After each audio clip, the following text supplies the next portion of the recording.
tumekuja kuona ni shida tupu. Hii pikipiki inafika mpaka mahali unapelekea watoto salamu badala ya mkate. Pikipiki pesa zinaishia kwa kulipa moto. Pikipiki tũrateithia for now ni hadhara theri mundu no mũkwa aracoka ndaika yote ona kinya kwikinya uthiuraria tu business.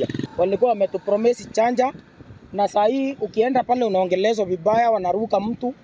Sasa unaona afadhali urundie pikipiki yako ya petroli kuliko kuenda na hii ya stima. Njoo hii ya stima ni hasara tupu. Kile kitu wanaangalia sana wanaangalia umelipa pikipiki namna gani na hii moto umelipa namna gani, lakini upande wako at the end of the day ukifanya mahesabu yako hakuna kitu umefanya nini, umeenda naye nyumbani. Boda power alikuwa anatuambia itaenda kilomita 100, saa hii unakuta inaenda kilomita 40. Hiyo moto umeuziwa na 300. Ukienda kwa barabara unakuta hakuna kitu umepata, ni hasara tupu. Ukora wanatufanyia wao kwa ofisi pale, hawaendi ground, sisi ndio tunaenda ground. Unapata hii pikipiki ni sienda tupu uko nayo. Afadhali hata mtu mwenye amekopa pikipiki ya mafuta pale, kwa sababu hii pikipiki hakuna faida mtu anapata, ni hasara tupu.